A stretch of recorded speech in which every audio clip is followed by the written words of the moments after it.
11:17 p.m. 31st floor. A glass-walled conference room, overlooking a city that never slept. She pushed open the door and stopped breathing. Her 18-year-old daughter was standing at the whiteboard, writing. Not homework, not practice. The exact probability framework her 31 senior engineers had been staring at for 6 days, without a single answer. The marker didn't stop moving. The girl didn't turn around. $400 million. A federal contract. The most important demonstration in the company's history 18 days away. And somehow the solution was already on the board. Written by someone who was supposed to be asleep. She finally said one word. Her daughter turned. Calm. Unbothered. Like she'd been waiting. I finished it, she said. You should look at it. And then the part that changed everything, she told her mother who taught her. Not a professor. Not a tutor. The man who cleaned the floors. Camille Hargrove did not panic. That was the first thing anyone who worked with her would tell you. In a crisis, she went quiet, focused. The way a blade goes still before it cuts. She had built Nexora Dynamics from 11 employees and a borrowed conference room into a $400 million infrastructure firm, and she had done it by being the calmest person in every room she walked into. So when she pushed open the glass door to conference room C at 11:17 on a Tuesday night and stopped breathing for 3 full seconds, nobody was there to see it. Just her, and the board, and her daughter. Simone was standing at the whiteboard with her back to the door.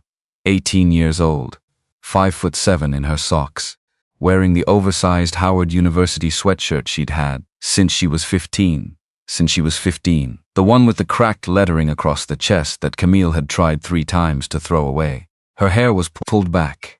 Not the careful twist she wore when she wanted to look put together. The fast, impatient kind. The kind that said she had better things to do than think about her hair. She was writing without stopping. Equations. Variable clusters, probability chains annotated with arrows that connected one expression to the next, in a logic sequence that Camille, standing in the doorway in a $4,000 sheath dress and 3-inch heels, recognized with a cold, sliding certainty. That was the high-end framework. Not a version of it. Not a student approximation.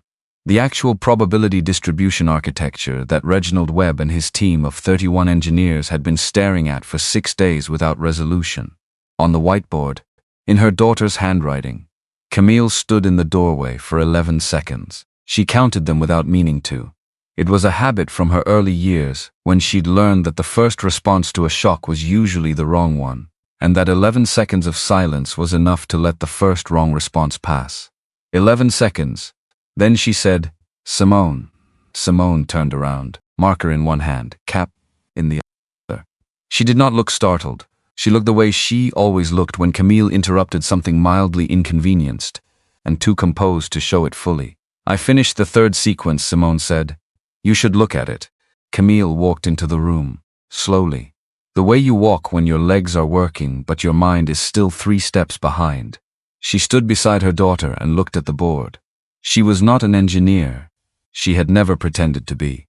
Her strengths were capital structure, risk assessment, reading a room, and the particular height of patience required to make 20 hard decisions before 9 in the morning. But she had sat through enough of Reginald's technical briefings to know what she was looking at. This was not a child playing at math. This was the solution. She crouched down, level with Simone's eyeline. She remembered reading once that you were supposed to do that with children.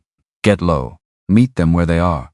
She and Simone did not have many conversations where she remembered to do that. Who taught you this? Simone considered the question. Not because she didn't know the answer. Because she was deciding how much of the answer to give. The man who cleans the floors, she said. He works nights. His name is Jordan. Camille straightened up slowly. Jordan Mercer. Jordan Mercer. Simone looked back at the board. He found me doing number sequences in the hallway outside the archive room about 4 months ago. He gave me a harder one. I finished it. He gave me another. She said it plainly, the way she said most things, like she was describing weather. He doesn't explain things the way teachers do. He just gives me the problem and waits. Camille looked at the board and then at her daughter, at the careful block letters at the top right corner where Simone had written the date. today's date. Like she'd been doing this for long enough that dating her work had become automatic. 4 months. "Where's your things?" Camille said. Her voice came out even. She was grateful for that. "In your office. I fell asleep on your couch for a while. Then I came to find the good markers." Simone set the cap back on the marker. "The ones in the supply closet dry out." "Of course they do." Camille looked at the date again. At the equations. At the evidence of something happening in this building for 4 months that she had known nothing about. "Get your bag. We're going home." Simone took one more look at the board. Not pride.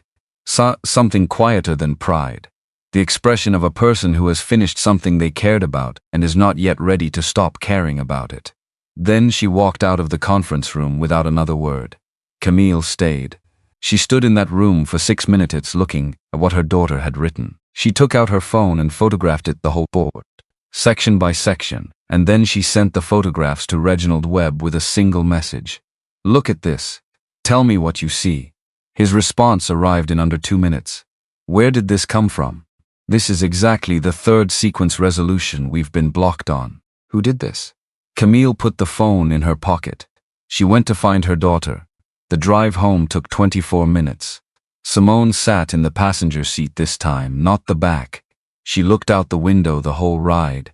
She didn't talk much on drives. She never had. Not since she was 13. Not since the year Camille's husband, Devon, had died of a cardiac event that came without warning on a Thursday afternoon in October. Quick and absolute and impossible to argue with. Devon Hargrove had been 40 years old. He had been healthy. He had been at the gym 3 mornings a week, and he'd had his annual checkup in August, and his doctor had called him boring in the best possible way. And then on a Thursday in October, he was gone. And Simone was 13, and Camille was 37, and the world had the nerve to keep moving. Camille had gone back to work 21 days after the funeral. She had not made that decision consciously. It had not been a decision at all, really. More like a gravitational pull. The work was there. The work was something she knew how to do. The work did not ask her how she was feeling, or look at her with that particular careful expression that people wore when they didn't know what to say. The work just needed things from her. Specific, solvable things. She had told herself she was being strong. Practical. That falling apart was a luxury Nexora couldn't afford. It was possible she had been wrong about that. She glanced at Simone in the passenger seat. Her daughter's profile against the passing lights. The way she held her jaw. The way she looked at the world going by like she was cataloging it for a purpose she hadn't shared with anyone. "Jordan Mercer," Camille said, keeping her voice neutral. "How long have the lessons been going on?" "Since early February." Simone didn't turn from the window. "About 4 months. Where do you meet him?" "The break room on B1. Sometimes the corridor outside the archive room. It depends on where he's working. And you've just been..." Camille stopped, started again. "You've been going downstairs on your own. While I'm in meetings." "You're always in meetings." Not accusatory. Just a fact. The way Simone delivered most uncomfortable truths without editorial, without cruelty, which somehow made it worse. "I'm not a child. I know where the elevator goes." Camille said nothing for the rest of the drive. She lay awake that night in a king-sized bed in a house she had decorated once after Devon died as a way of doing something with her hands. She stared at the ceiling. She thought about a man she had never consciously noticed mopping the floors below her office. At 12:43 she got up, opened her laptop, pulled up Nexora's employee directory and searched the facilities staff. Jordan Mercer, age 48, night maintenance, floors B1 through 6. Employed 19 months. Performance record clean. No incidents. No formal complaints in either direction. Emergency contact Darius Mercer, listed as son. That was all. She stared at the record. Then she opened a new message to the head of Nexora's security division. Brief. Precise. She needed a background report, full history, everything available. She attached the employee file and asked for it on her desk by Thursday. She sent the message, closed the laptop. She did not feel good about it. She did it anyway.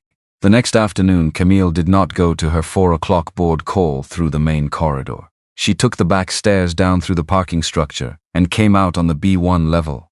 The corridor smelled of industrial cleaner and old concrete, and the particular stillness of a space that only became busy after everyone else went home. She heard them before she reached the break room. Simone's voice first, high and focused. The tone she got when something had her full attention, which was rare and unmistakable. But if you modify the second variable without accounting for the shift in the first cluster, doesn't that collapse the whole sequence? And then a man's voice, low, unhurried. The kind of voice that didn't raise itself to make a point. Try it. What happens if you collapse it? That defeats the purpose. Does it? Try it anyway. What do you learn from the attempt? A pause. The sound of pencil on paper. Camille stepped into the doorway. The B1 break room was not a pleasant space. Vending machines along one wall. A folding table shoved against another. Plastic chairs that had survived decades by being too ugly to steal. A mop bucket and a cleaning cart against the far wall. And in two of those plastic chairs, Simone and a man Camille had never consciously looked at. Jordan Mercer was lean and not particularly tall, with the build of someone who had spent years requiring his body to perform rather than to impress. His maintenance uniform was charcoal gray. His hands, she noticed, were large and square, and he was holding a paper cup with 3 coins balanced on the rim, apparently a demonstration in progress. On the folding table between them were sheets of paper covered in handwritten diagrams. He was not looking at Camille. He was watching Simone work, and the expression on his face stopped her. Not indulgence. Not the patient performance of an adult entertaining a bright child. Something else. Genuine attention. The way you watch someone do something when you actually believe they can do it. When the outcome matters to you because you understand what the outcome means. Then Simone made a small sound. Discovery. She looked up, and she saw her mother. Something shifted in Simone's face. Not guilt exactly, not fear. Something smaller and more complicated than either. Jordan turned then. Not quickly, not startled. He looked at Camille with the same quality of attention he'd been giving the diagram. Just noting her presence, adjusting. "Ms. Hargrove," he said. Not a question, not an apology. Camille walked into the room. She was aware of several things simultaneously. She was aware that she was wearing a $3,000 suit in a basement break room. She was aware that she was angry. And she was aware, which was the most uncomfortable part, that she was not entirely certain who she was angry at. "Simone," she said. "Go upstairs and wait." Simone gathered her papers with careful hands, stood, glanced once at the board, or rather at the diagrams on the table. Then she left without a word. When the door closed, Camille turned to Jordan. She kept her voice level. She had practice at that. "She's 18 years old. Whatever arrangement you've built with her, it ends today." She paused. "I don't know what you thought you were doing, but..." "She was doing number sequences on scrap paper from the recycling bin," Jordan said. Camille stopped. He hadn't raised his voice. He hadn't interrupted with aggression. He said it the way someone states something they observed and considered worth mentioning. Quiet. Direct. "About 4 months ago. Early February. I was running a mop through the B2 corridor around 10 at night, and she was sitting on the floor outside the archive room with a stack of paper from the recycling bin." He set the paper cup on the table. The coins didn't move. She was working through probability sequences. Not assigned work. Just working. I asked what she was doing. She showed me. I gave her a harder one. Camille said nothing. She solved it in about 6 minutes, and then looked up and asked for another. He was still not raising his voice. Not defensive. Not performing patience. Just saying what was true. So I gave her one. The room was quiet. "I'm not trying to overstep," he said. "But your daughter doesn't need easier problems, Miss Hargrove. She needs someone who believes she can handle the hard ones." He met her eyes. Directly. Without apology. "She's been starving for that." The vending machine hummed. The building shifted the way large buildings do at night. The slow structural settling of something enormous and mostly still. Camille looked at the table. At the diagrams. At the scattered coins. At the chair where Simone had been sitting, which was still angled toward Jordan's in the way that two people sit when they're working on something together, and neither of them has thought to be self-conscious about it. She looked back at Jordan. There was something in his face she couldn't immediately categorize. Not arrogance, she dealt with arrogance every day in every configuration, and she knew every version of it. Not calculation. Something settled. The quality of a person who knows exactly who they are, and has been that person long enough to stop needing anyone else to confirm it. It unsettled her more than she expected. "This stops," she said. "Starting tonight." She turned and left. In the elevator back to 31, she stood very still and stared at the panel of buttons and thought about the expression on Simone's face when she'd walked into that room. Not the complicated small thing that had crossed Simone's features when she'd seen her mother. The thing before that. The expression Simone had when she was working. Shoulders loose, head forward. Present in a way Camille could not remember seeing her sit anywhere in recent memory. She told herself she had made the correct decision. She pressed 31. She watched the floors climb. Simone did not speak much at dinner that night, or the night after. By the end of the week she had stopped bringing her own work to the table, the kind of work she actually chose, not the kind that was assigned. She sat at meals with her fork moving slowly, and her eyes somewhere past the window. When Camille asked what she was thinking about, Simone said, "Nothing." Camille knew what nothing meant. She had been saying it herself for 5 years. She told herself the arrangement had been inappropriate. She told herself Simone had other resources structured, credentialed, properly supervised. She told herself she had done the responsible thing.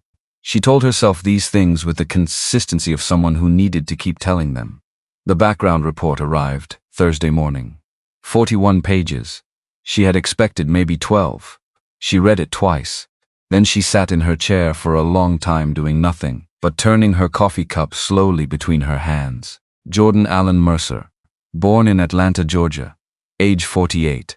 Raised by a single mother, Patricia Mercer, who worked 2 jobs: daytime shift at a hospital laundry, weekend housekeeping at a hotel near the airport. The kind of childhood that didn't offer many soft places to land and didn't apologize for it. He had been what his high school record called an inconsistent student. One teacher the investigator had tracked down, now retired, living in Decatur, had written in a comment that Jordan was the kind of student who only engaged when the problem was worth his time, which was apparently rare in the standard curriculum. He enlisted in the Navy at 18, and then nothing about his life was average again. He passed basic underwater demolition SEAL training on his first attempt. The investigator's note here was careful. Selection rates varied by cycle, but elimination was typically between 70 and 80%. Jordan had not been eliminated. He deployed 6 times over the following decade. His operational specializations were listed in the report from public military records: small unit tactics, route reconnaissance, threat pattern analysis, probability-based risk assessment, navigation under compromised conditions. A decade of work in which a wrong answer was not a mistake. It was a body. He left the Navy at 28. The report was vague on the specific circumstances the investigator had flagged thin in a note. Honorable discharge, reason for separation not specified in public record. 2 sources suggested a mission-related incident approximately 9 months prior. Details classified. The investigator had added with visible reluctance, "This is the limit of what I can verify." What came after was easier to trace. Jordan had turned down 3 positions in the private security sector within a year of discharge. All 3 firms contracted with large corporations. 2 of the offers were documented. The salaries were substantial. 6 figures, both of them. He had turned them down without extended negotiation. He spent 2 years doing contract consulting, a logistics firm in Savannah, a port authority risk assessment in Charleston, and 1 semester teaching applied mathematics at a community college. Adults returning to education, the kind of class that ran at 7 in the evening because everyone in it had somewhere else to be during the day. A department administrator had spoken to the investigator about that semester. She said Jordan had this approach where he'd give a student a problem that was too hard for them and then wait. Not hover, just go quiet.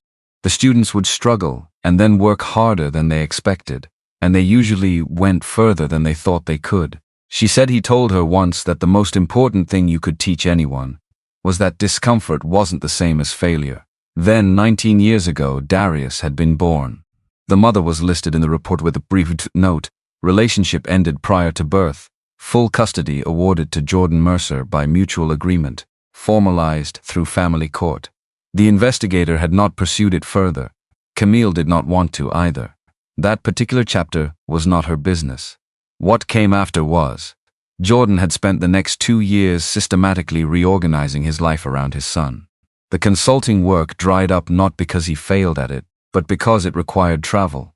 He moved to Atlanta when Darius was a toddler to be closer to his mother, who had retired and could help with childcare while Jordan navigated the transition.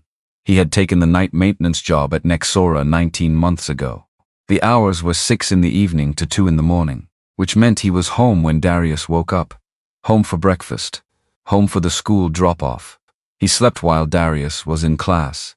He was there every afternoon.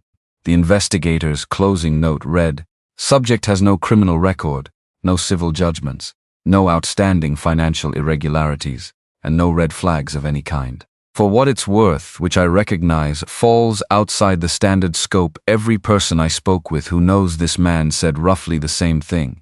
He is the most capable individual they have ever worked alongside, and he chose, deliberately, and without apparent regret, not to be recognized for it. Camille put the file down. She sat in her glass-walled office on the 31st floor, surrounded by the visible evidence of everything she had built and accumulated and fought for, and she thought about a man who had chosen a job paying $22 an hour because it let him be home in the morning. She thought about Simone sitting in that plastic chair with her shoulders loose. She thought about herself, 21 days after Devon's funeral, walking back into this building because standing still felt like the only thing that would actually finish her. She picked up the file again, turned to the section about the community college. Read the administrator's quote one more time. The part about discomfort not being the same as failure. She put the file in her desk drawer. She did not call Jordan that day. She did not call him the following day either. What she did instead was watch Simone. She tried to be subtle. She was probably not as subtle as she thought. Simone had always been a noticer. She catalogued things quietly, made no comment until she had decided what to do with the information. Devon had been like that too. Camille had always assumed Simone got it from him. She was beginning to wonder if that assumption was worth reconsidering. The withdrawal was not dramatic. Simone still went to her classes, still did her coursework. She was enrolled at Spelman for the fall, and she was finishing her senior year with the brisk efficiency of someone completing a formality. Her academic performance had not changed. Her attendance had not changed, but there was a flatness to her presence in the apartment. She moved through the rooms like someone going through steps she'd already decided were not worth the full investment. One evening, 11 days after Camille had ended the basement sessions, Simone looked up from her laptop at the kitchen table and said, without preface, "I'm bored." Camille was reviewing a contract summary across the table. She looked up. At school? In general. Simone pressed one finger against the edge of the laptop. The coursework isn't, it's fine. It's manageable. But manageable isn't the same as interesting. I've been managing it since 9th grade. You could take additional courses. Independent study, accelerated. I know. Simone's tone was not unkind. It was simply done. The kind of done that comes from a conversation happening for the 100th time without getting further than the first 30 seconds. I know all the options. I've been through them. Camille looked at her daughter, at the careful blankness of her expression, at the way she held herself in this apartment like a visitor who had been here long enough to stop being uncomfortable, but not long enough to fully arrive. She wanted to say the right thing. She did not know what it was. I'll look into some additional programs, she said. There might be. It's okay, Simone said. She went back to her laptop. It was not okay. They both knew it. The Heian crisis, when it escalated, arrived the way most crises did, not with a dramatic failure, but with a number that was slightly wrong. Nexora's logistics platform, 3 years in development, $400 million invested, and a federal contract demonstration scheduled in 18 days, the largest in the company's history, had been producing probability distributions that were fractionally off. Not wrong enough to flag automatically. Wrong enough to be caught by someone paying very close attention. Reginald Webb was always paying very close attention. He had flagged it on a Monday. The engineering team had spent 2 days assuming calibration error. They corrected it. The simulation ran clean. Everyone moved on. 4 days later, the deviation appeared again. Different variable cluster. Same quality of wrongness. Patterned rather than random, once you started looking at when it occurred. Reginald brought it to Camille on a Thursday, with the look she had learned to take seriously. Not alarm. Reginald Webb did not alarm easily. Something more careful than alarm. The expression of a methodical man who has found something that does not fit any of his known categories. It's not random, he said, setting a printed summary on her desk. I've gone back through the simulation logs. It's occurring at specific processing intervals, in specific variable clusters, with a consistency that doesn't match any error type we've encountered in the platform's development. Hardware? Ruled out. Software conflict. An update, a compatibility issue. We've gone through everything. The platform's own error detection isn't flagging it because whatever is happening is reading as valid data. It's passing all internal checks. He paused. Which means it's either something we genuinely don't understand about our own system or something that was specifically designed to pass those checks. The room went quiet. How many people are working on it? 31 engineers across 3 teams. I've had everyone on it since Tuesday. He hesitated. Camille, if we can't identify and resolve this before the 28th, we cannot proceed with the demonstration. She picked up the summary. Keep everyone on it. Daily updates. He nodded and left. She spent the following week watching 31 engineers fail to find the source of the problem. They were not mediocre engineers. Several had graduate degrees from programs with lengthy waiting lists. They had access to every diagnostic tool Nexora owned, every log, every data record. They worked in rotation so the investigation ran through the night. They found nothing. By the second week, the engineering floor had gone from focused to grim. People were working longer hours and producing less, repeating failed approaches because they had run out of new ones and weren't ready to say so out loud. Graham Okafor attended the last engineering briefing Camille sat in on. He was Nexora's chief operating officer, measured, precise, impeccably composed. He had been with the company for 12 years, and he wore his competence lightly enough that most people didn't notice how carefully he deployed it. In the briefing, he sat at the far end of the table and asked measured questions and expressed measured concern and said, at the end, that he had full confidence in the engineering team's ability to resolve things before the deadline. We should also be thinking about contingency positions, he added, almost as an aside. If the demonstration does need to be delayed, we want a communication strategy ready, something that protects the board's confidence in current leadership and manages stakeholder expectations. Camille looked at him across the table. I'm not planning for delay, Graham. Of course not, he said. I'm just being thorough. It was a reasonable thing to say. She filed it away and did not think about it again. Until later, when she would wish she had. It was a Thursday evening, 12 days before the demonstration, when things changed. Camille came home at 9:45. Simone was at the kitchen table. Not doing coursework, not reading, just sitting, both hands flat on the surface, looking at a single sheet of paper in front of her, with an expression that was not quite sadness and not quite boredom, and had no name Camille could find quickly. She put her bag down, sat across from her daughter. Neither of them said anything for a moment. Then Simone said, I've been thinking about the error in the platform. Camille frowned slightly. You were on the phone with Reginald 6 days ago. The door to your home office wasn't fully closed. She said it without apology. Information offered plainly. You said the errors had a pattern, but no one could find the source. Camille waited.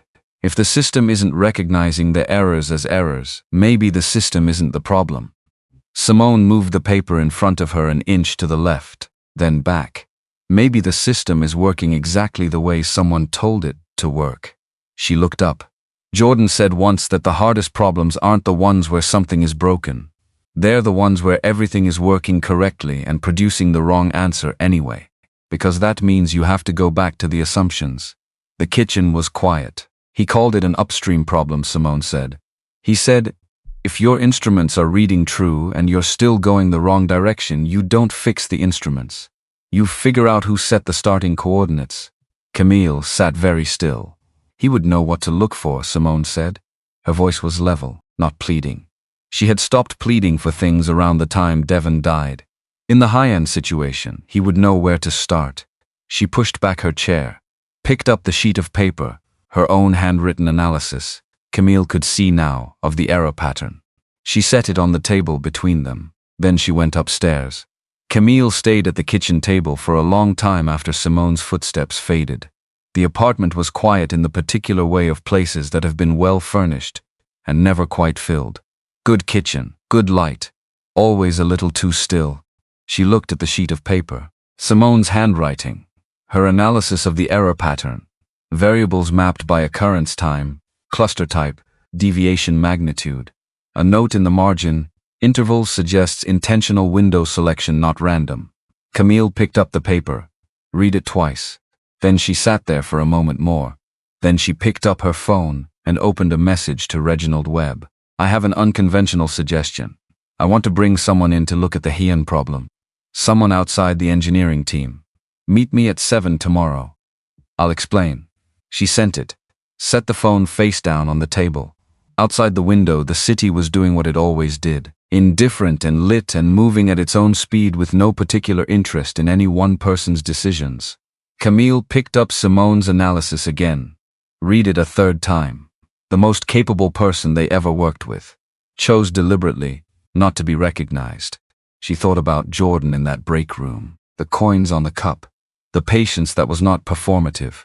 The way he had looked at her daughter not as a prodigy to be managed, or a child to be indulged, but as a person doing real work.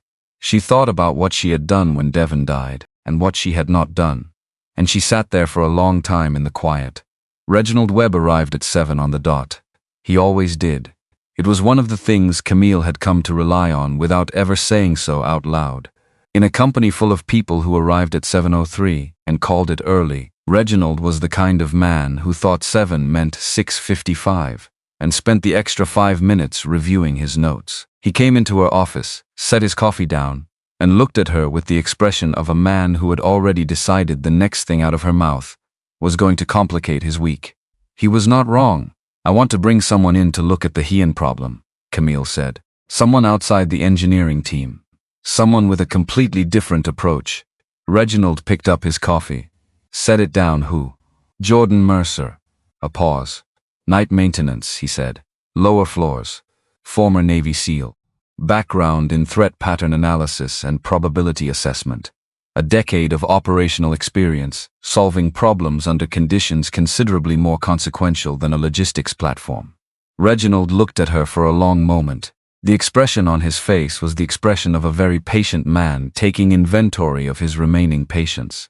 Camille, we have 31 engineers who have been working around the clock for 3 weeks and found nothing. That doesn't mean. I'm not asking you to replace the team. I'm asking you to let one additional person look at it. 3 hours. If he finds nothing, we've lost 3 hours. She met his eyes. We have 12 days, Reginald. What is 3 hours? He exhaled through his nose. It was not agreement, but it was not refusal either. 3 hours, he said. 3 hours.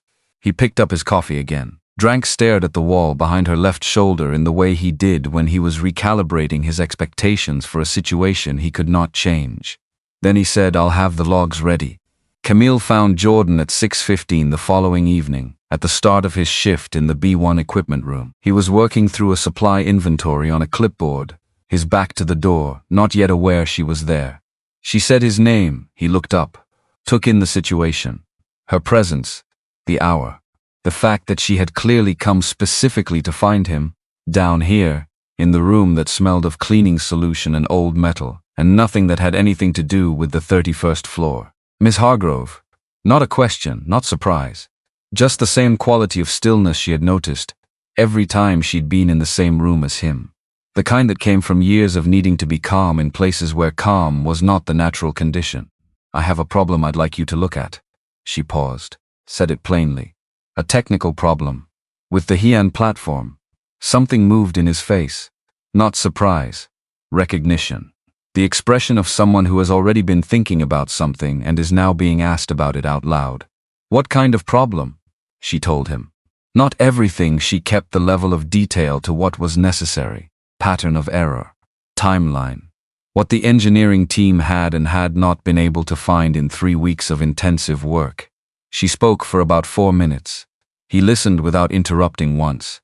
When she finished, he was quiet for a moment, looking at the middle distance. Not at her. At the problem.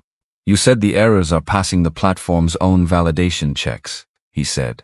Yes, and the team has been focusing primarily on the code and the hardware. That's correct. What about the data being fed into the system? Not the platforms processing the inputs themselves. What's the review been on those? They've reviewed the data sources. He looked at her. Who controls the data sources? Operationally. Who has access to modify input parameters before they reach the platform? Camille looked back at him, and she felt it. The specific sensation of a question landing somewhere it should have landed weeks ago and didn't. Like a key fitting a lock nobody had thought to look for. That's a short list, she said slowly. It usually is. He set the clipboard on the shelf beside him. I'll look at it. One condition. She waited. The sessions with Simone start again. The room was very quiet. She had read 41 pages about this man. She had sat in her office and turned his choices over in her mind for 2 weeks. She had watched her daughter go gray and flat and careful in the way Camille recognized from the inside. She had sat at her kitchen table at midnight reading Simone's handwritten analysis, and felt something shift that she did not yet have a clean name for. Yes, she said. He nodded once, picked up the clipboard. Tomorrow morning. 7. I'll need the full system logs, not summaries, and I want to see the error data plotted chronologically, not organized by type, by time of occurrence. I'll have it ready. He turned back to his inventory. Then, without looking up, tell Simone I said hello. Camille walked back to the elevator. In the metal doors before they opened, she caught her own reflection. A woman in a $4,000 suit, standing in a basement at 6 in the evening, having just made an arrangement with the night janitor that involved both her daughter's education and a federal contract in the same breath. She looked tired. She looked, she thought, like someone who had been making very confident decisions for a very long time and was only now beginning to examine the confidence part. The doors opened. She stepped in, rode up, and thought about Graham Okafor the whole way.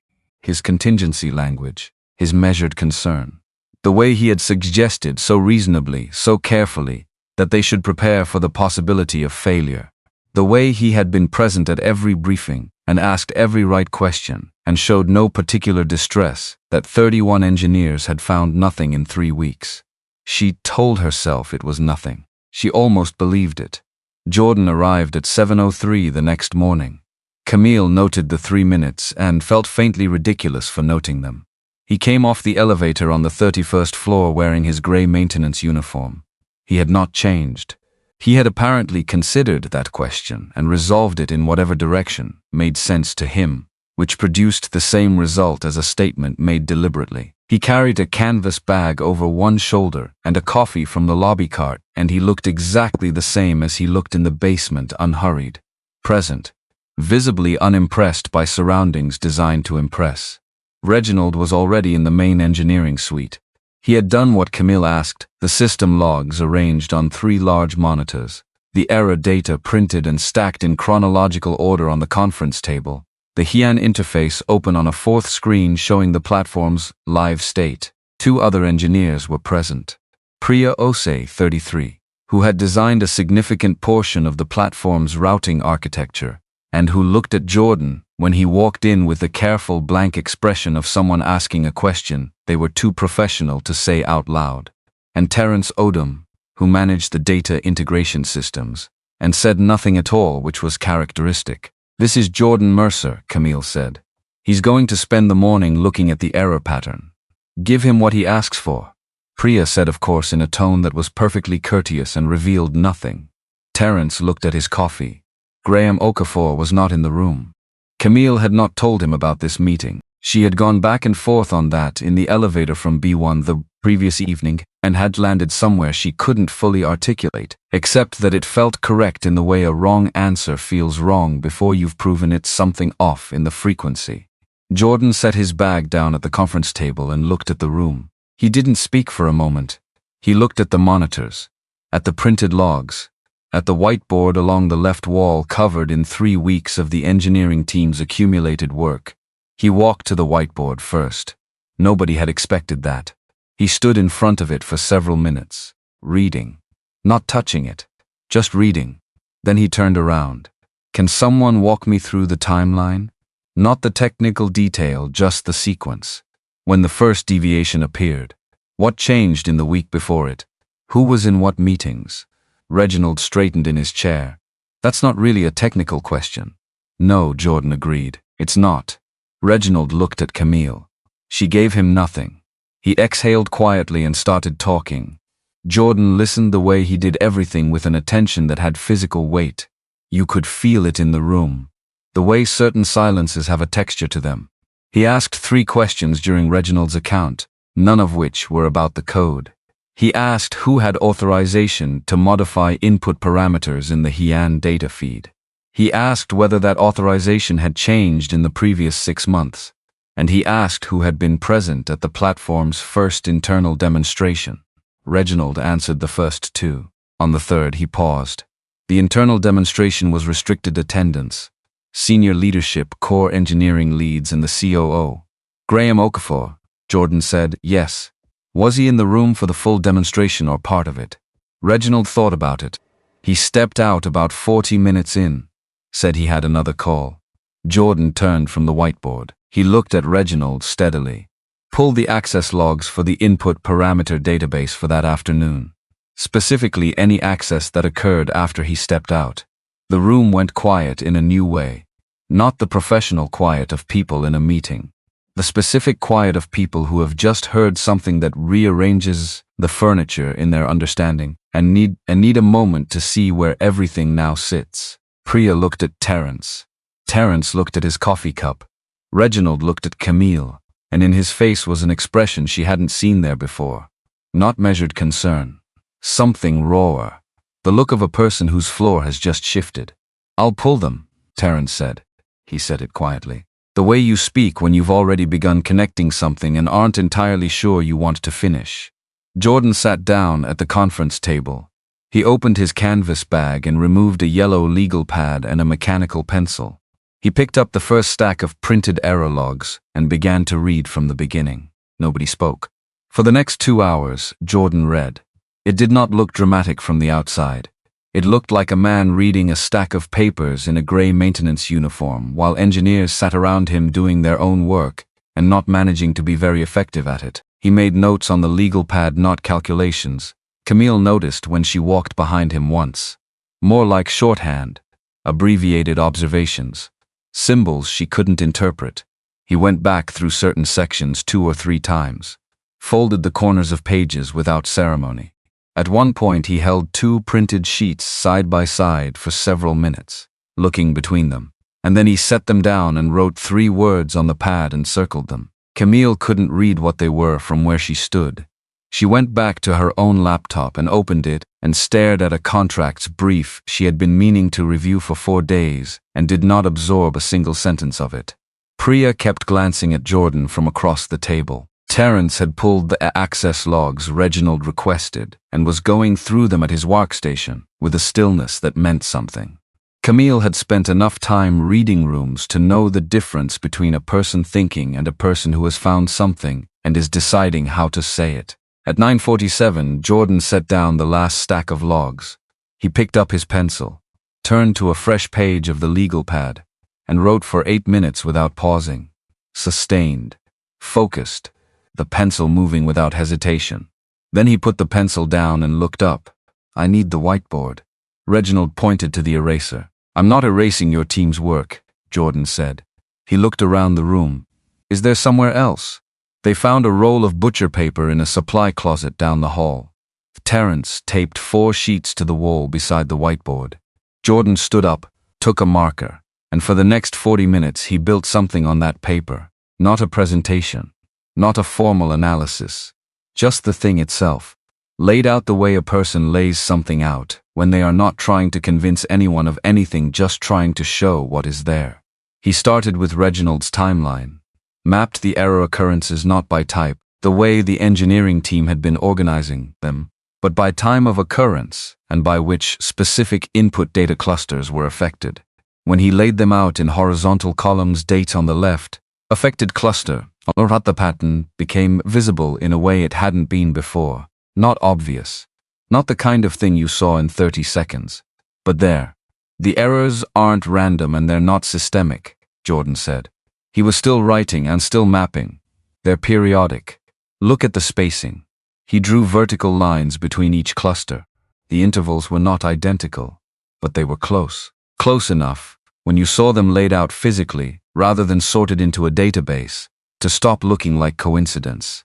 Every occurrence lines up with a processing window that happens when the platform is running its largest predictive modeling sequence. That window is approximately 4 minutes. It occurs every 48 to 72 hours depending on server load. Priya had moved to stand near Camille without appearing to notice she'd done it. That window is when the system is least actively monitored, she said slowly. During the predictive modeling phase, the team usually steps back and lets it run. Right, Jordan said. And during that window, something is introducing modified variables into the input feed. Not replacing data, modifying it, small deviations. Well within the range the validation system accepts as normal variance. He drew a simple diagram. Clean. No excess. The platform processes the modified variables, produces a result that is technically valid according to everything it knows. And the result is fractionally wrong in a way that compounds. Reginald said it quietly, like he'd been carrying it and was finally setting it down. The system isn't broken. No, Jordan said. It's working exactly the way someone told it to work. The room was very still. Then Terrence spoke from his workstation. He did not turn around. His voice had the flat quality of a person keeping emotion out of a sentence that wants to be anything but flat. The access logs from the afternoon of the internal demonstration. A pause. There's a remote access event. 44 minutes after the demonstration began. It's logged under a service account, a maintenance account for the input parameter system. Session lasted 7 minutes. Camille turned. Whose authorization was used? Terrence turned around. The account belongs to IT infrastructure, he said. But the access token, the credential used to open the session, was generated from Graham Okafor's workstation. Nobody said anything. For a long moment, nobody said anything at all. Jordan capped the marker. Set it on the tray. He set it up during the demonstration, Camille said. Not a question. While everyone else was watching the platform run, Jordan said. He stepped out at the 40-minute mark. That gave him time to establish the access point and set a schedule before anyone noticed he was gone. He looked at Camille. He needed the errors subtle enough that your team would spend weeks looking in the wrong direction. If the platform had failed completely, it would have been investigated fast and the source found quickly. This way, your engineers spend 3 weeks questioning the platform itself. The timeline closes in, and when the demonstration fails publicly, it looks like a leadership failure, Camille said. Not sabotage. He steps in to manage the fallout. He's been establishing himself as the voice of contingency planning for weeks, so there's already a narrative in place. Jordan paused. The board removes you. He moves up. She thought about Graham sitting at the far end of the briefing table. Calm, measured, suggesting they prepare a communication strategy. Just being thorough. The most dangerous lies were the ones dressed as practicality. Her hands were steady. She was grateful for that. I need everything Terrence just found documented and preserved, she said. Her voice came out even. Server logs, access records, all of it. Copies secured off the main network immediately. Don't route anything through the standard system. She looked at Reginald. Nobody in this room talks about what we found until I say otherwise. That includes your immediate teams. Reginald nodded. He had gone slightly pale, but his hands were steady too. And the platform? Priya asked. Everyone looked at Jordan. He was looking at the butcher paper, at the diagram, at the map of something that had been hidden for months and was now visible. The input modification is being introduced through the service account. If we isolate that account, verify and restore the compromised variables, and run a clean validation sequence, the platform performs correctly. The architecture is sound. The corruption is in the feed, not the foundation. He paused. I can walk your team through the restoration process. It's not complicated once you know what you're looking at. Priya looked at him for a long moment. Then she looked at Camille, then back at Jordan. And something in her face did what faces do when a prior assumption has run out of structural support. It simply stopped holding and made room for something more accurate. Tell me what you need, she said. The work took the rest of the day. It was not elegant. Jordan and Priya disagreed twice, once about sequencing, once about how broadly to run the verification sweep. Both times the disagreement was purely technical and resolved through evidence rather than rank, which was unusual enough in Camille's experience that she registered it without comment. Terence worked with a focused grimness she recognized, the manner of a person processing a betrayal while doing their job at the same time, parceling his reactions carefully because the work required it. Reginald reviewed documentation and called no one, which was its own form of loyalty. Camille noted and filed. She spent most of the day in the room, partly because she needed to be there, partly because she couldn't have made herself leave. She answered a message from Graham about demonstration prep, with 3 sentences that cost her more composure than anything she showed. She reviewed documents. She periodically looked up and watched Jordan work. He was patient in a way that was specific rather than general. He was not patient about everything. He was blunt when Priya's team made assumptions he thought were wrong. Direct about what he needed and when he needed it. Entirely willing to say that's not the right approach without cushioning it. But when the work required time, he did not perform urgency. He did not push for faster when faster wasn't possible. He simply stayed with whatever the current problem was and moved to the next one when it resolved. Late in the afternoon, during a gap while the verification sweep was running, Camille found herself standing beside him at the window. The city below was doing what it always did, moving. Indifferent to everything occurring on the 31st floor. How did you know to look at the input feed first? She said. Not quite a question. He was quiet for a moment. Looking at the city. When something goes wrong that your instruments say shouldn't be going wrong, you stop trusting the instruments and start asking who set the conditions. A pause. Your team was trusting the platform, because the platform had always been trustworthy. That's a reasonable assumption. Until it isn't. You came in with no investment in the system being reliable. I came in with no investment at all, which made it easier. He looked at the window. That's the hardest thing to maintain when you've built something. The ability to look at it like you didn't build it. She thought about that. Thought about it in the context of Graham. 12 years of working beside him. Trusting his calm, trusting his thoroughness, never once questioning whether the calm was a performance. She had built Nexora. She had built her team. She had looked at both the way you look at something you built, with the assumption that you understood it. There's something I want to ask you, she said. And I want to be clear, it's not a condition of anything. Not the platform work, not Simone's sessions, just a question. He looked at her. Why this job? She kept her voice level. You turned down positions that would have paid you 4 or 5 times what you make here. You're clearly capable of work that would be valued very differently. Why night maintenance? He took a moment with it. Not a defensive moment. Not a performance of consideration. He was actually thinking about how to answer it honestly. When Darius was 3, he said, I was still taking short-term consulting contracts. Risk assessment mostly. The pay was decent. The hours weren't consistent. A pause. I came back from a 4-day job once and found out he'd learned to open the refrigerator door while I was gone. My mother mentioned it like it was nothing. But I kept thinking that was the first time. That was the moment. And I wasn't there. He looked back at the window. Took the night job 2 months later. Camille said nothing. She had gotten enough experience in her life with the damage caused by filling silences that didn't need filling.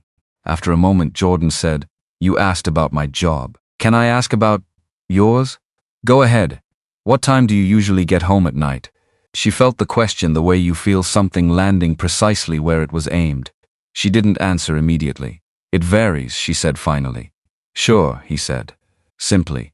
Without judgment. Which somehow made it worse. Priya called from across the room. Verification sweep complete. They both turned back to the work. Neither of them said anything more about it. But Camille carried the question home with her that evening. Sitting in the back of her car while the city moved past the windows, she carried it through the elevator into the apartment. She set her bag down and stood in the hallway, and the question was still there. What time do you get home? It was 9:40. She had left the building at 9:15, which she had considered early. Simone's light was on under her bedroom door. Camille walked to it, did not knock, just stood there for a moment, listening. Silence on the other side. Not the sleeping kind, the thinking kind. She knocked, yeah. She opened the door. Simone was at her desk, with her laptop open, and a notebook beside it. The notebook covered in the kind of dense notation that meant she had been working on something that interested her, not something assigned. The sweep is done, Camille said. The platform is clean. Simone looked up. Jordan found it. Simone held her gaze for a moment. Then she looked back at the notebook. I know, she said. Not arrogant. Not I told you so. Just the calm acknowledgement of something she had already understood to be true. Camille leaned against the doorframe. The sessions. Starting next week. Here, not at the office. Simone's pen stopped moving. Tuesdays and Thursdays, Camille said. And I want to meet Darius. Simone looked at her again. Really looked. The way she checked things she wasn't sure of, like she was looking for the gap between what was being said and what was meant. Whatever she found, it satisfied her. She went back to her notebook. Okay, she said. That was all. Camille stood in the doorway a moment longer. Then she said good night and closed the door and walked to the kitchen and stood there in the quiet. The city was lit outside the window. Traffic sounds came up from the street 22 floors below. The refrigerator hummed. The apartment made its small nighttime sounds. She thought about Jordan telling her about Darius and the refrigerator door. She thought about what time she usually got home. And she thought about Simone on the other side of that bedroom door, working on something that interested her. Alone. The way she always was. The way she had gotten used to being, because getting used to it was more manageable than waiting for something different. Camille had spent 5 years providing everything and being present for none of it. She had told herself that was surviving. She was beginning to think it might have been something else. The next morning she called her lawyer from her personal phone before she entered the Nexora building. She stood on the sidewalk outside the lobby, the city moving around her, and she said, I seek to understand what documentation triggers a formal board investigation into a senior executive, and I need to understand the legal exposure if we're wrong. Her lawyer, who had been with her for 9 years and was not easily startled, said, Tell me what you have, she told him. It took 14 minutes. When she finished, he was quiet for a moment. The access logs alone won't be sufficient if he has capable defense counsel. You need the full digital chain. The service account session, the credential source, the pattern of modifications across time, and something that connects motive to timing. His motive is documented in internal communications. He sent a message to 2 board members 8 months ago, suggesting Nexora's current leadership structure was creating strategic vulnerability. He framed it as governance concern. Forward me everything. I'll tell you where we stand by noon. She pocketed the phone and walked into the building. In the elevator, she checked her messages. Graham had sent a note at 7:50 asking about the demonstration rehearsal scheduled later in the week. The message was measured, professional, entirely characteristic of him. She read it twice. The surface of still water, she thought, and underneath it 8 months of planning. 8 months of sitting in meetings and asking the right questions and looking appropriately concerned. She replied that she'd confirm the schedule by end of day. Sent it. Watched the floors climb. Her lawyer called at 11:52. You have enough. Enough to take to the board, enough to justify a formal investigation, and enough that any competent outside counsel will say the same when he retains them. The credential chain is clean. The chain of custody is intact. A pause. What's your timeline on the demonstration? 8 days. Move before it. Present this as evidence of strong governance response. The story becomes that Nexora identified internal misconduct and addressed it proactively. Move after a failed demonstration, and the story is whatever he and his attorneys make it. I'm not planning a failed demonstration, she said. Then move now. Or at the latest the morning of. She thanked him and ended the call. She sat for a moment at her desk, looking at the city outside the glass. which had nothing to tell her and never did. Then she picked up her phone and opened the secure channel she and Reginald had set up 2 days earlier. Platform restoration, where are we? Jordan's reply came back in under a minute. Verification complete. Clean variables confirmed. Ran a simulation last night after everyone left. It held. Priya has the documentation. We're good to demonstrate. Camille exhaled. She held that for 4 seconds. Then she opened her calendar and started building the next 8 days, because the platform problem was solved, and the Graham problem was not yet solved, and the demonstration was in 8 days, and there was no version of any of this that happened without her being in every room that mattered. That evening she got home at 7:10. Simone looked up from the kitchen table when she came in, looked at the time on the microwave, said nothing about it, but she also didn't look away as fast as she usually did. Camille set her bag down, came to the table. Sat. How was your day? She said. Simone looked at her for a moment, testing the question for sincerity the way she tested everything. Productive, she said. What were you working on? And Simone told her. Not everything. Not the way she would have talked to Jordan, freely, with full technical detail, in the language of someone who trusted that the person across from her would follow. But she told her. Enough. More than she had offered in a long time over a kitchen table. Camille listened. She did not pretend to follow every thread. She didn't ask questions designed to prove she was following when she wasn't. She just listened, and when Simone paused, she asked the questions she actually had. It was not a conversation that fixed anything. It was not designed to. It was just a conversation between two people at a kitchen table, at 7:15 on a Tuesday evening, both of them still figuring out how to be in the same room without the distance they had both gotten used to, and neither of them had chosen. But it was something. It was, Camille thought, a beginning. The kind that didn't announce itself. The kind that just quietly started being true while you were paying attention to other things. Outside, the city did what it always did. And in the kitchen, the light was on and the table was small, and two people who had been alone in the same apartment for 5 years were, for a moment, not. Camille did not sleep. She had told herself she would. She had done all the things that were supposed to help, turned off her laptop at 11, made tea she did not drink, lay down in the dark with her eyes closed, and her mind doing the opposite of resting, running the sequence, the board presentation, the documentation package, the 8 days that had led to this morning, the conversation with her lawyer, the access logs, the credential chain, Graham's face in every meeting, so calm, so steady, so deliberate. She gave up at 4:30 and got up. She was in the building by 6:45, earlier than anyone except the cleaning crew and the overnight security desk. She came in through the lobby and nodded to the guard, and walked to the elevator and stood in it alone, and looked at her reflection in the metal doors. A woman in a charcoal-wrapped dress that fit like it had been made for her, because it had. Heels she had chosen this morning with more care than usual, which she recognized as a tell and chose not to analyze. Hair straight and smooth, not a strand out of place, the result of 40 minutes of effort she would not mention to anyone. She looked, she thought, like someone who had slept. Good. The elevator opened on 31. The floor was quiet in the way of early mornings, that specific hush that belongs to a space before it fills, before it becomes what it spends the rest of the day being. Camille walked to her office, set down her bag, opened the documentation package on her laptop, and read through it one final time. She had read it 11 times in the past 4 days. She read it a 12th.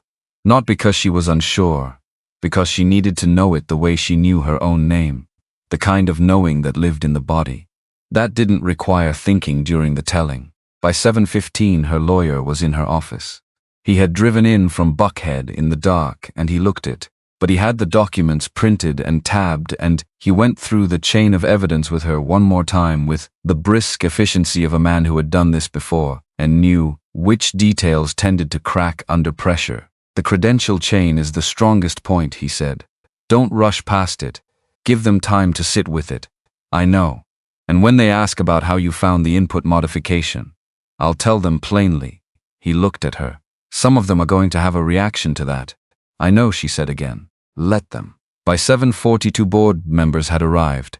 Eleanor Vance came first. 61 years old. 11 years on the board. She walked in, saw the documents already laid out on the conference table, saw Camille's lawyer, and said nothing. She sat down and put on her reading glasses and picked up the first page. Robert Arriaga came 4 minutes later. Former federal prosecutor. He looked at the table and then at Camille and said, "This is not a logistics briefing." "No," Camille said. He sat down and said, "All right." The other four arrived between 7:40 and 8:10.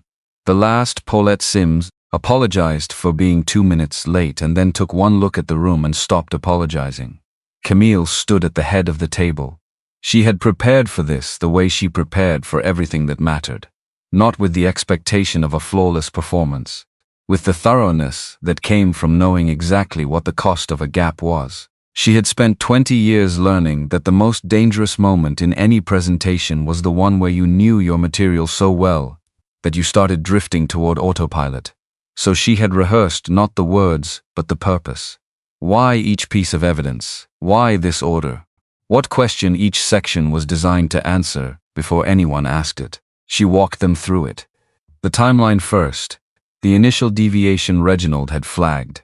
The 3 weeks and 31 engineers who had found nothing. The specific quality of the errors, not random, not systemic, but periodic and patterned, designed to look like noise. Then the access logs. She put the credential chain on the screen, walked them through each step. Service account, session timestamp, the 44-minute window after Graham had stepped out of the internal demonstration, the 7-minute session, the credential generated from his workstation, then the pattern analysis, Jordan's diagram from the butcher paper, which Terrence had photographed and she had included in the package, the columns, the intervals, the processing windows. Then Graham's internal communication, the message sent to 2 board members 8 months earlier, suggesting that Nexora's current leadership structure was creating strategic vulnerability. Filed under governance concern. Read in sequence, there was only one story it told. She answered questions for 20 minutes after. Robert Arriaga had several. He asked them the way a prosecutor asks things, not to learn, but to test the structure, to find where it bent. She answered without bending. Eleanor Vance asked 2 questions. Shorter than Arriaga's. Sharper. The credential chain. You said it originated from his workstation. Could the workstation have been accessed by someone else? iForensics documented the session with his biometric login, Camille said. It's in the appendix, page 31. Eleanor picked up the document, found the page, read it, set it down. And the second interference layer, the network reconfiguration. That was corrected.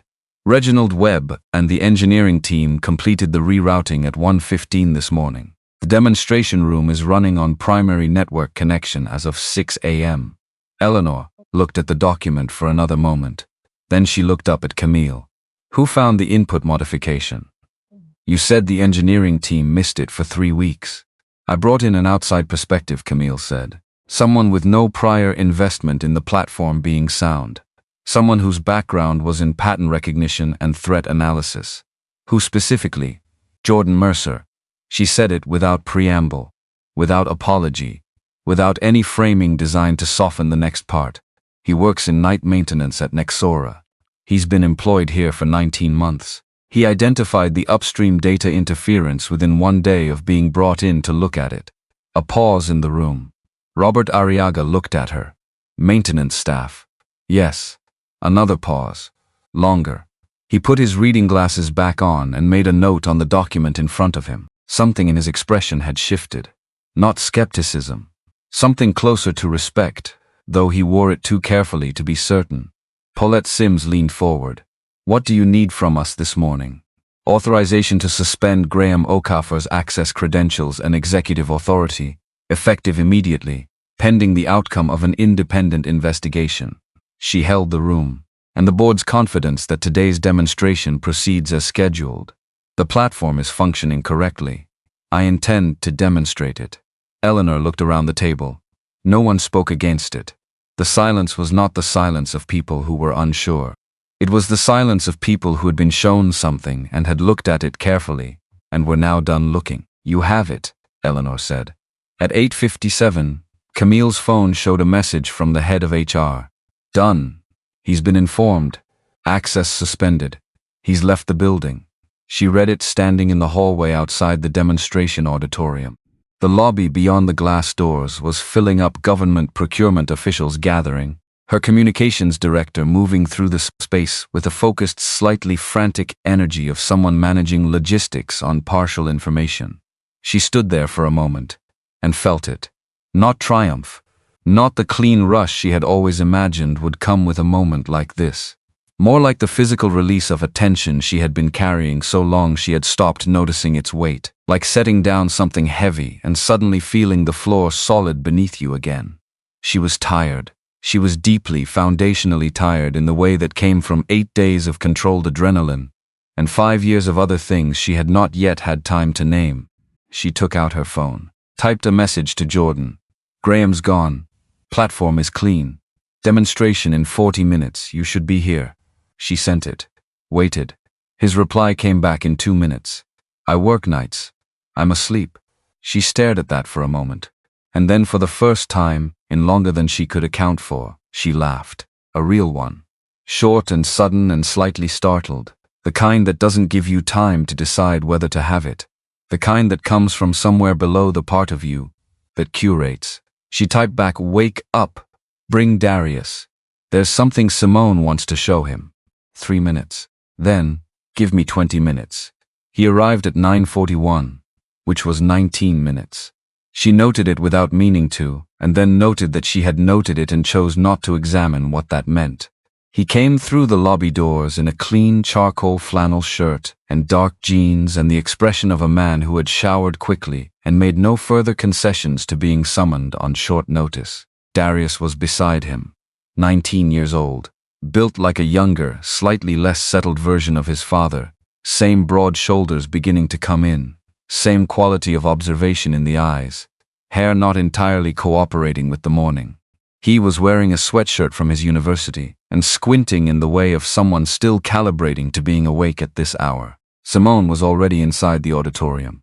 She had arrived at 9:30 with her own bag and the look she wore when she had somewhere specific to be, and no patience for unnecessary delays. When she saw Jordan and Darius come through the lobby, she came back out. She looked at Darius. Darius looked at her. A pause. The kind that happened between two people assessing each other with the particular directness of young people who hadn't yet learned to obscure it. Simone looked at his sweatshirt, at the university name across the chest. Then, engineering or math.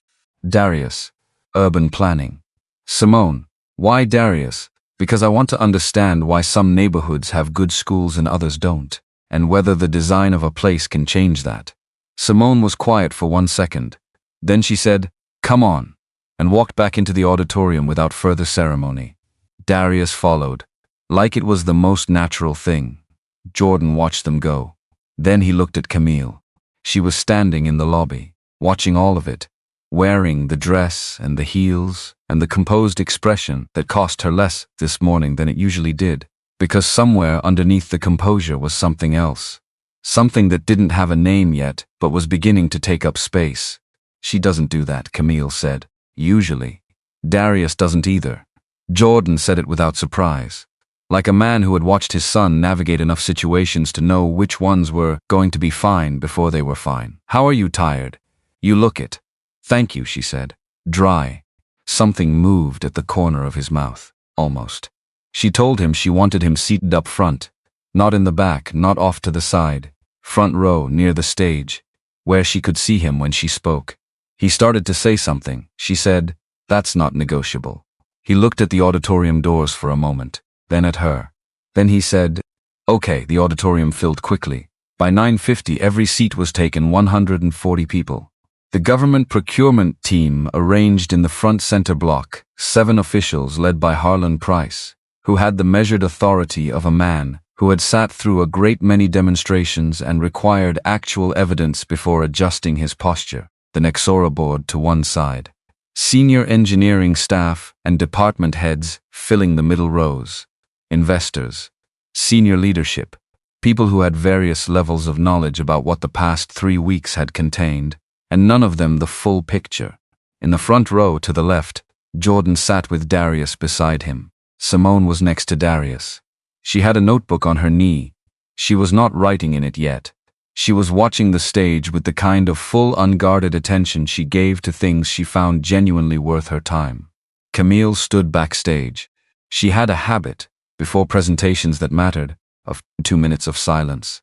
Not reviewing notes, not running the sequence, just standing still and letting the noise in her head settle to whatever level it was going to settle to. She had developed it in her early 30s after a disastrous investor presentation where she had overprepared and undercentered and had started talking before she had decided what she actually wanted to say. 2 minutes. She walked out onto the stage at 10 o'clock precisely. The room settled.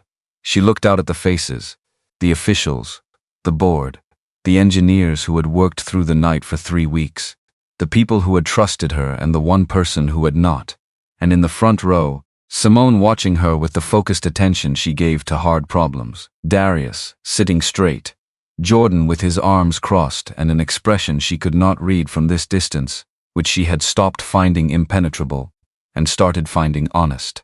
The face of someone who was exactly where they had chosen to be. She did not begin with the platform. She set the presentation slide aside. Before we begin, she said, "I want to speak to you briefly about how we got here." The room adjusted. 3 weeks ago, Nexora's most important system began producing errors that our engineering team could not identify. We had 31 engineers working around the clock. We had access to every diagnostic tool we owned. We found nothing. She paused. Then I brought in someone to look at it differently. She looked at the front row. The person who identified the source of the problem, who traced an act of deliberate internal sabotage that every technical expert on our staff had missed, and who developed the method for restoring the platform's integrity, is sitting in the front row of this auditorium. A ripple through the room. Heads turning. That sound a large group of people makes when they are all recalibrating at once. His name is Jordan Mercer. He has worked at Nexora for 19 months. His job title is night maintenance. Quiet, not the polite kind, the real kind. The kind that meant something. "I'm telling you this," Camille said, "because the people in this room deserve to understand something about how this company intends to operate going forward. We had the answer to our problem in this building for months. The reason it took us 3 weeks to access it has nothing to do with the quality of the answer." She held the room. "It has everything to do with the quality of our assumptions about where answers come from." Harlan Price had stopped looking prepared to be unmoved. He was listening. His pen was down. "That's on me," Camille said, "and I don't intend to repeat it." She turned to the screen. "Let me show you what Hyan can do." She nodded to Reginald in the control booth. The platform came up on the screen behind her, clean and green and fully operational. The routing architecture spreading across the display like a city seen from altitude. Every node lit and connected and doing exactly what it had been built to do. She ran the demonstration the way she had rehearsed it, section by section. The platform performing each function with the precision of a system that had been correctly built and correctly restored and was now operating at what it had always been capable of. She walked them through the routing optimization, the predictive modeling, the conflict resolution for competing supply chain demands. She explained each function, answered questions in real time, moved through the sequence without rushing and without slowing. 30 minutes in. Harlan Price leaned to the official beside him and said something quietly. 40 minutes in. A member of Price's team had a tablet out and was taking notes. At the 50-minute mark, the final simulation ran. 47 simultaneous supply chain sequences. Multiple competing variables. Real-world complexity that had been the benchmark test for the platform since its first design phase. The kind of problem that was supposed to stress test the system's limits. Hyan resolved it in 11 seconds. The room went quiet, the specific quiet of a large group of people looking at something and deciding whether it is what they think it is. Then Harlan Price said, "Run it again." Reginald ran it again, 9 seconds. Price sat back in his chair. He looked at the screen. He looked at Camille. He looked at the screen again. Then the room gave them the applause. Camille stood at the podium and let it run. She looked at the front row. Simone had both hands pressed flat on her notebook and was looking at the platform display with an expression of pure, clean satisfaction. The expression of someone watching a thing work the way it was supposed to work, and knowing exactly why it was working. Darius was clapping. Jordan was not. He was sitting with his arms still crossed, looking at the screen. And his expression was the one he wore when a problem had resolved the way the evidence said it should. Not pride, not performance. Something quieter, the private satisfaction of having been right about something that mattered, and having been patient enough to wait for it to be proven. Camille stepped back to the microphone. I have one more thing to address before we open the floor. The applause settled. This morning, Nexora's board of directors authorized the suspension and formal investigation of our chief operating officer, Graham Okafor, on documented evidence of deliberate interference with this platform's development. The room changed. Not loudly, not dramatically. The way a room changes when something significant has been said, and everyone in it is calculating what it means for the specific set of things they care about. The board's decision and its evidentiary basis will be communicated through appropriate channels. I'm noting it here because transparency is not optional for this company, and because the people in this room deserve to understand both what we found and how we found it. She paused. The investigation is independent. The platform you just saw demonstrated is clean.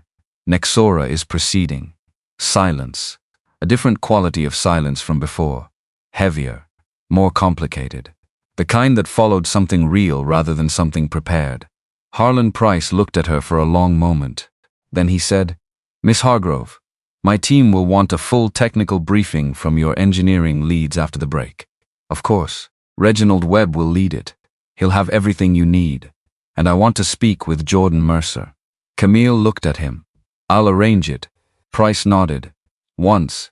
And in that nod was something she recognized as the currency that actually mattered in rooms like this one. Not approval. Not admiration. Credibility. She stepped back from the podium. In the corridor backstage, she found a folding chair against the wall and sat down on it. Put her hands on her knees. Breathed, just breathed. Her communications director appeared. She said, Tell Reginald I need 5 minutes. The director disappeared. She sat on the folding chair in the quiet corridor and let the acute part of this, the part that had required her to be most precisely herself. For 8 days straight, she let it be over. Not the aftermath. There would be weeks of aftermath. Investigations and communications and structural rebuilding and all the unglamorous work of repair. But the moment itself, done. She got up after 4 minutes, which was one short of what she had asked for. But she had spent enough time sitting still this morning. She walked back out into the lobby. Through the auditorium's glass wall, she could see the networking break had begun. People standing in clusters with coffee. The energy of the room lighter than it had been 90 minutes earlier. She could see Reginald with Harlan Price's team, board members in conversation. And in the far corner, near the window, Simone and Darius standing with Simone's notebook open between them, and Simone pointing at something she'd written and talking not quickly, not nervously, with the focused clarity she used when she was explaining something she had already worked out and was now sharing. And Darius was listening with his head tilted at the angle his father's tilted when he was thinking. Jordan was beside them, leaning against the wall, arms still crossed, watching his son, watching Simone. And on his face was the expression she had come to associate with his most fundamental quality. The expression of someone who sees what is actually there and has decided it is worth staying for. Camille stood in the lobby doorway. She thought about the 41-page file, about a man who had turned down recognition and salary and the kind of career that would have made him visible to people like her, who had made every one of those choices with the clarity of someone who understood what he was trading and had decided the trade was right. She had spent years believing that the people who succeeded were the ones who accumulated more resources, more leverage, more recognition, more control. She had built Nexora on that belief, and it was not entirely wrong. But she was standing in a lobby looking at a man who had built something different with just as much intention, something smaller and quieter, something that required giving up a great deal. And it had produced a 19-year-old who could engage with a stranger's daughter in 5 seconds flat and make it look like the most natural thing in the world. She crossed the lobby. She did not say anything when she reached them. She just stood beside Simone, who glanced up at her, and then back at the notebook with the easy sideways acknowledgement of a child who knows her parent is there and is settled by it without needing to show it. Jordan looked at her. She went 2 minutes over, he said. Camille blinked. I haven't said anything yet, you were going to. She looked at Simone, who was very deliberately not looking up from her notebook. Darius had developed a sudden interest in something outside the window. She was right though, Darius said. She was, Jordan said. She still went over. Simone said nothing, which was its own answer. Camille looked at the three of them, at her daughter not quite hiding a smile, at this boy who had driven across the city before sunrise because his father said to, at Jordan who had come here in a clean flannel shirt and asked for nothing and given everything. Then her phone buzzed. She looked at it. A message from Eleanor Vance. Well done. Let's talk restructuring next week. She put the phone away, and then, because the moment required something and she was still learning what that something was, she said the only true thing she had. Thank you, she said, to Jordan. Without framing, without the careful professional architecture she usually built around statements that exposed something real. He looked at her for a moment. You did the work, he said. You showed me where to look. That's not the same as doing it. She held his gaze. And she thought not for the first time that the most disarming thing about this man was not his competence. It was the refusal to claim credit for other people's choices. The absolute steadiness of someone who had no interest in being more than what he was, and no apology for being exactly that. Harlan Price wants to talk to you, she said. Something moved across his face. Not discomfort exactly. The expression of a person recalibrating an expectation. About what? About how you found it. Probably also about you. She paused. He's going to ask if you'd be interested in consulting work. Federal level. He's going to make it sound like an opportunity. Jordan was quiet for a moment. What are you going to tell him? I'm going to tell him you're available for a conversation. She looked at him steadily. What you tell him after that is your business.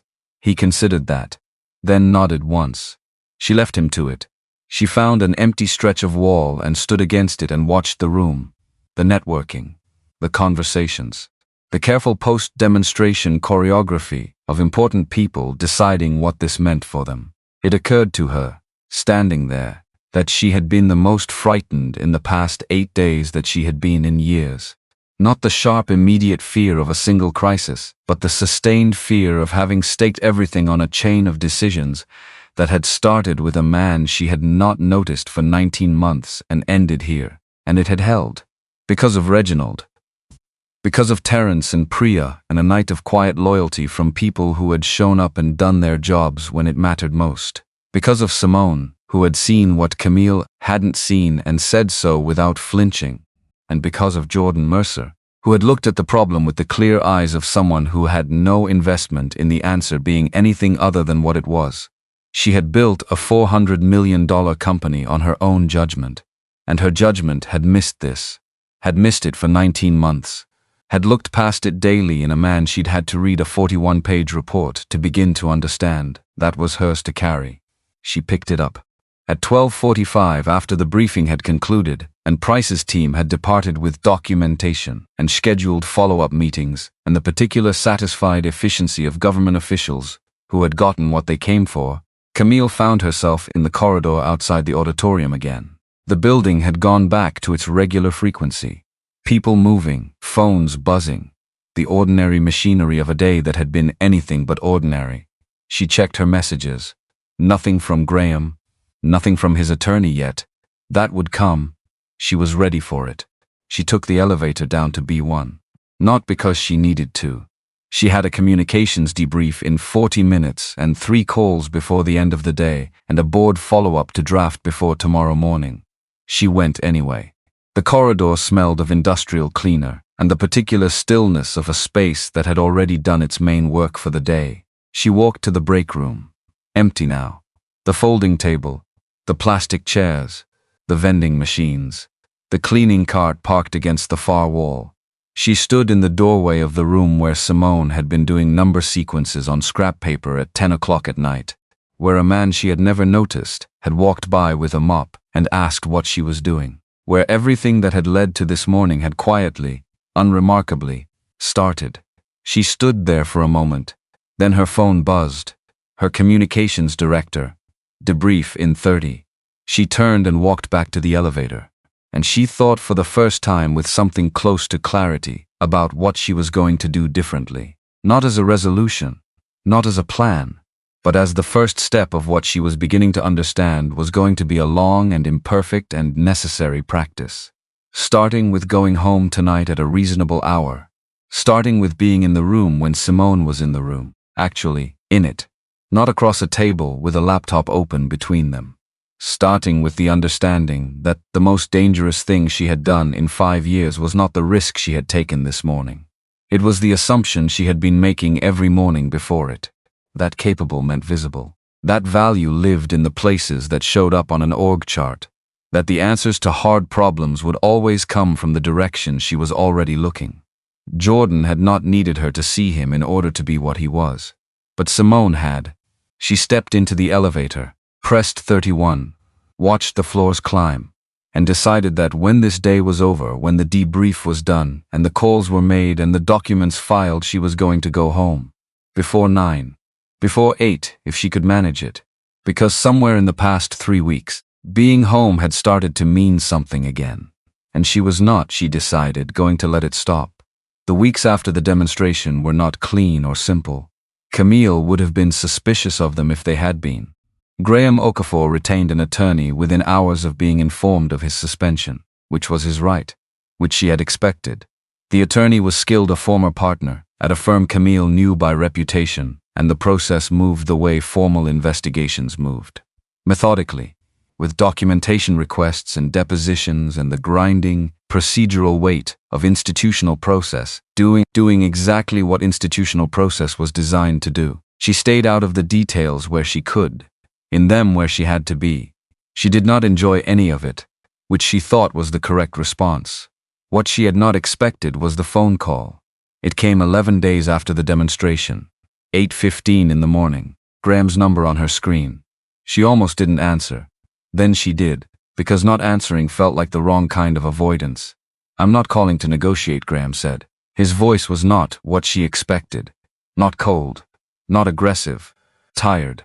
The specific exhaustion of someone who had been carrying something heavy for a long time and had recently set it down in the worst possible way. "I just wanted to say one thing." She waited. "I convinced myself I deserved it more than I wanted it," he said. "That's not the same thing. I know that now." A pause. "I'm sorry for what I did to the company. And to you." She held the phone for a moment. "I hear you," she said. That was all. She ended the call, sat at her desk, looked at the city outside the window, not with the searching quality she'd had in the worst weeks of the crisis, but with the steadier gaze of someone who had processed something difficult and was not finished processing it, but was no longer drowning in it. Graham had spent 12 years doing excellent work. He had also spent those same 12 years building a wound she had not seen. Both things were true. The sabotage was real, and the consequences were correct, and the wound underneath it was also real, and she was not going to flatten any of it into something easier to hold. She had hired him. She had missed it. That was hers. She picked it up. She did not put it down again. But she stopped turning it over looking for a different shape.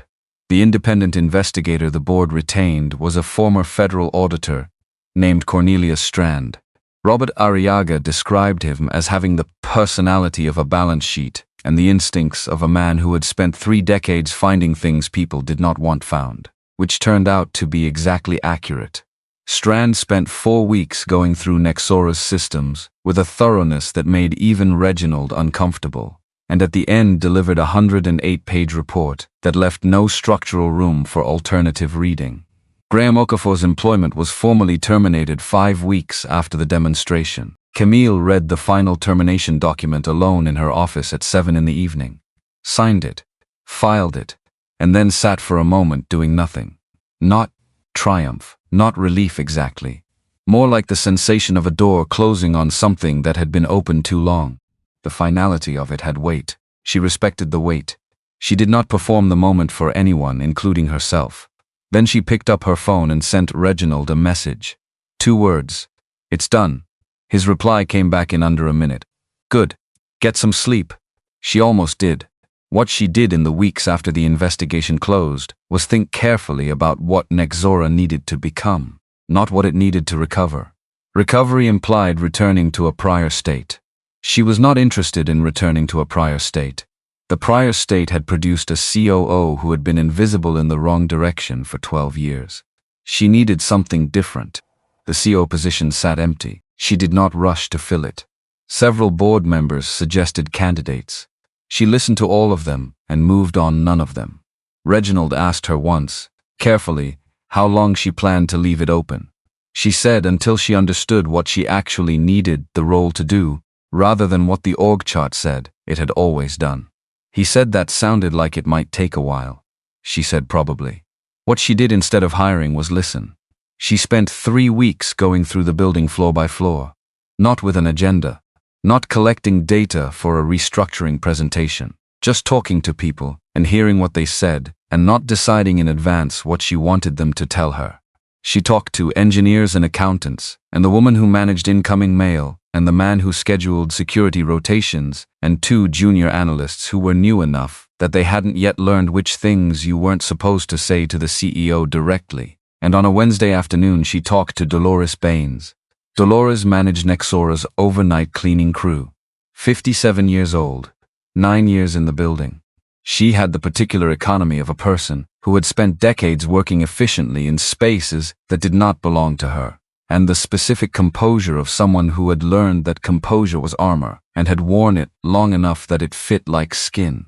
Camille found her in the B2 corridor during a mid-shift break and asked if she had 20 minutes.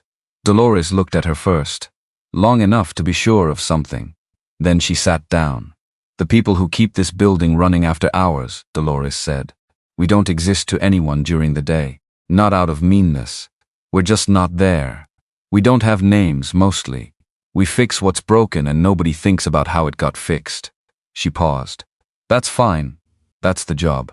But if you're asking what could be different, she looked at the corridor around them. Clean. Lit.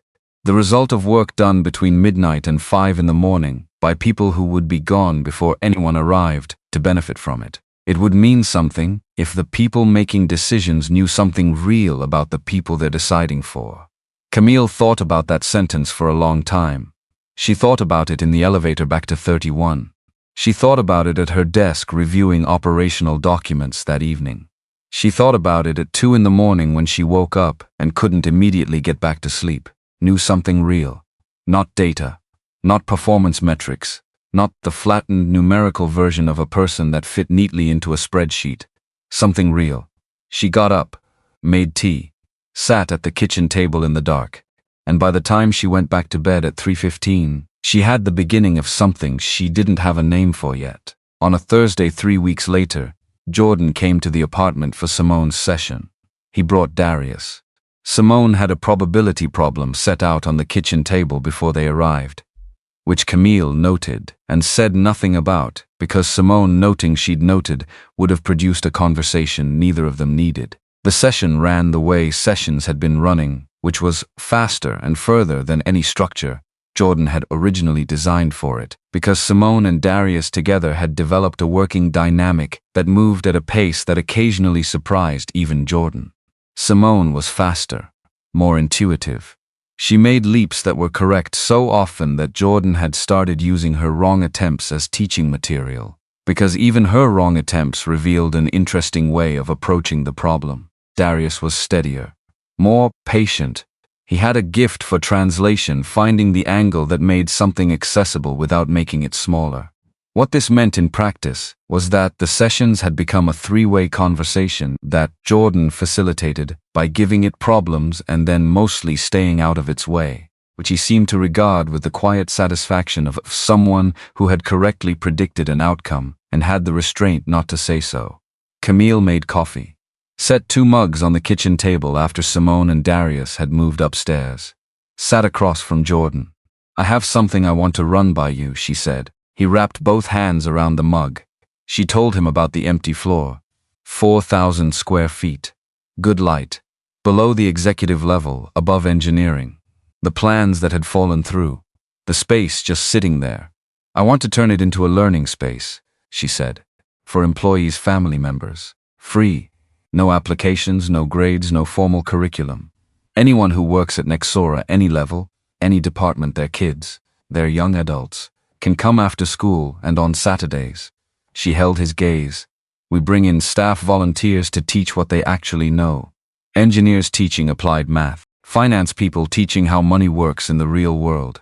Facilities staff teaching how a building actually functions. Security staff teaching situational logic. She paused, and I want you to design the program. The kitchen was quiet. Outside, rain had started. The soft kind. The kind that didn't commit to being a storm and didn't commit to stopping.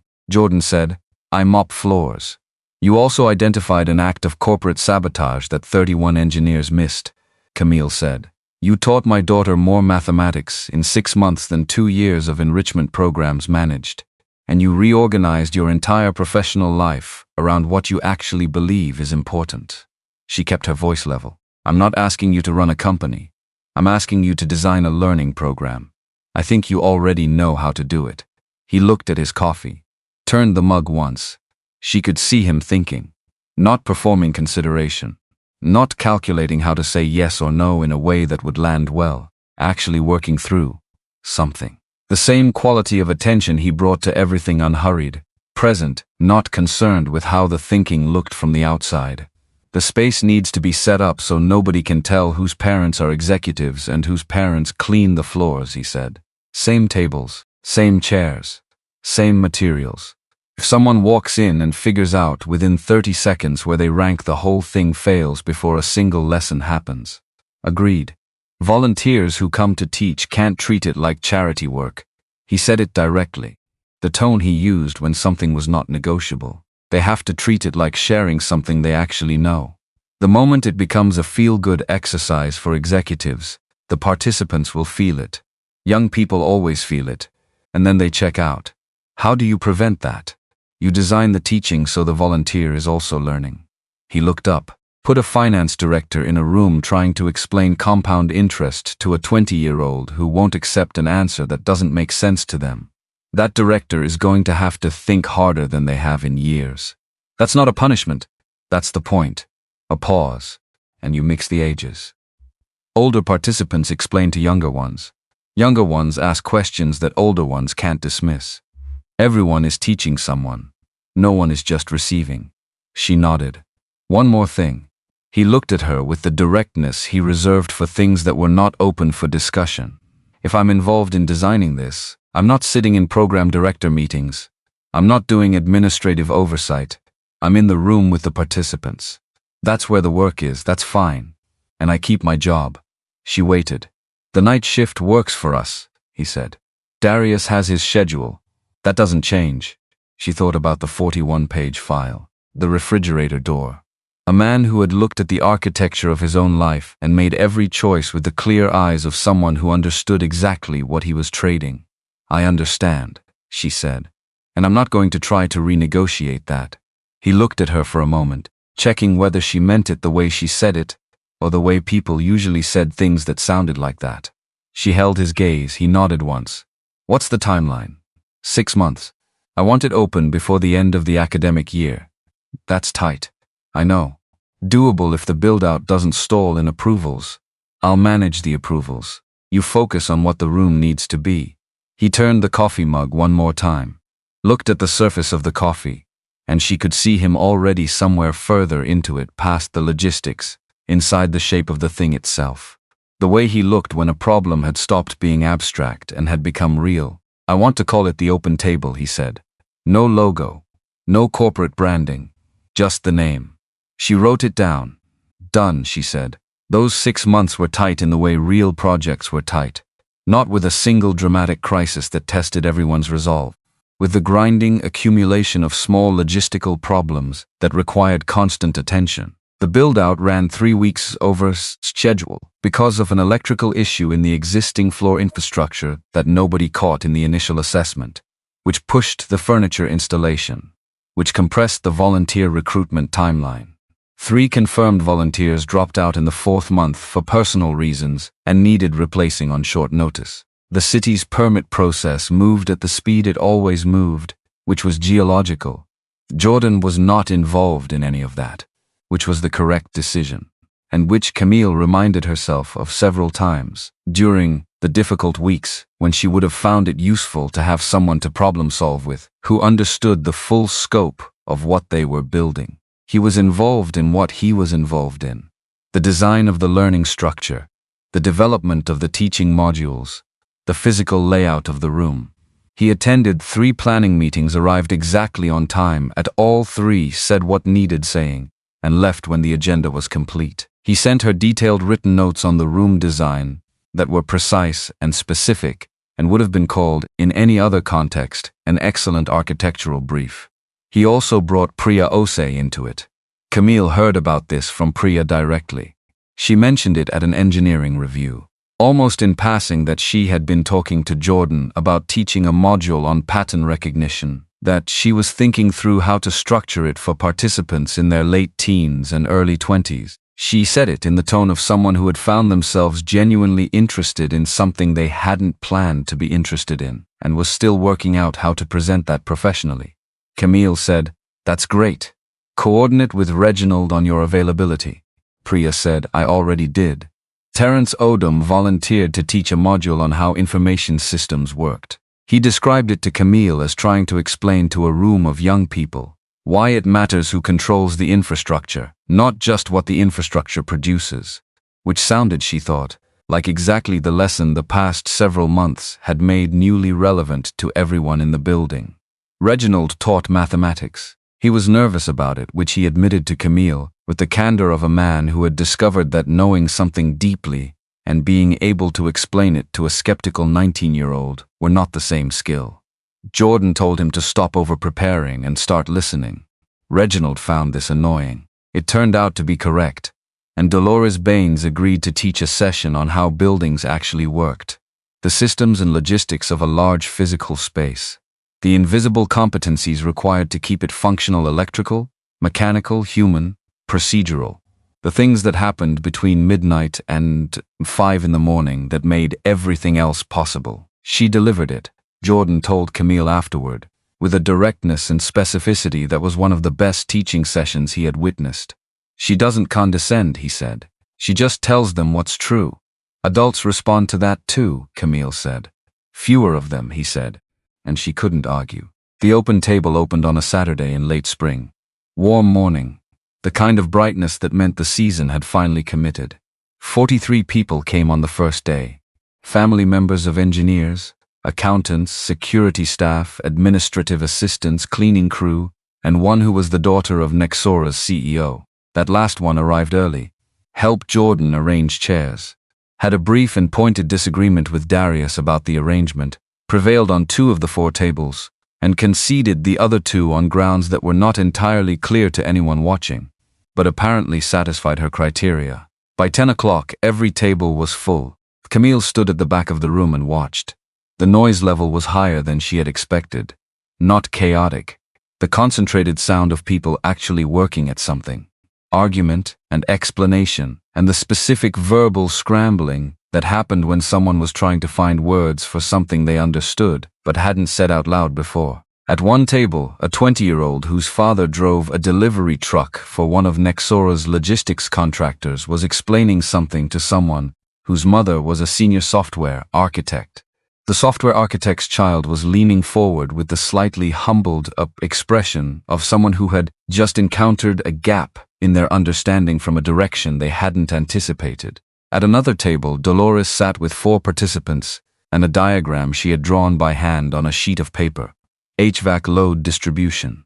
The temperature management in a large building was not as simple as a thermostat, the invisible chain of decisions that made a workspace livable. She was not lecturing. She was asking questions. The 4 people around her were leaning in, and at the center table, Jordan had set a problem in front of a small group and then sat back.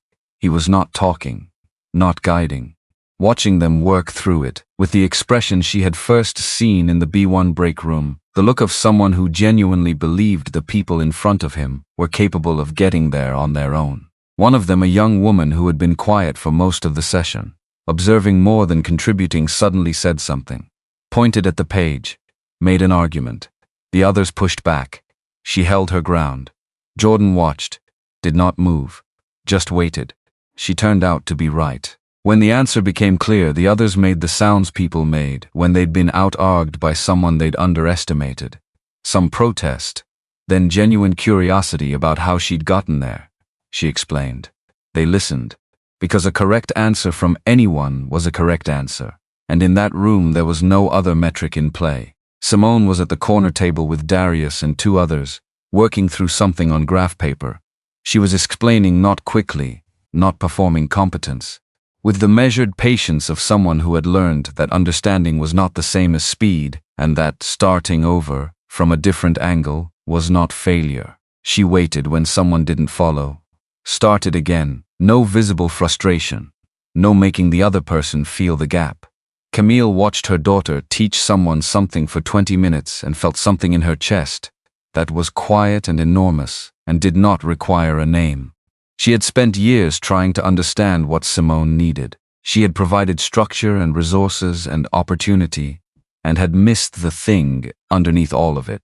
The thing that wasn't material, the thing that couldn't be arranged from a distance. Someone who believed the problem in front of her was worth the full attempt. A man who mopped floors after midnight had seen that in the time it took to walk a mop down a hallway. Camille had needed a corporate crisis and a background report, and 6 months of watching her daughter come back to herself to arrive at the same understanding. She was not going to pretend that didn't cost her something to hold. It did. She held it anyway. Because that was what you did with true things that were uncomfortable. You didn't set them down. You carried them and let them change the way you moved. 2 months after the open table opened, Darius knocked on Camille's office door. He did not have an appointment. Her assistant had given him a 10-minute window between 2 calls, which was what happened when you showed up at the front desk and said your name with the particular quality of directness that made people take you seriously before they knew why. He came in, sat across from her desk, opened a laptop.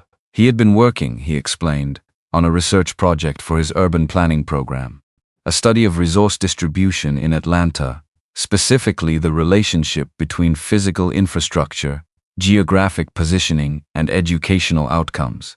Which schools were well-resourced, which weren't. Whether the pattern was random. It was not random. He had mapped it. 3 years of data.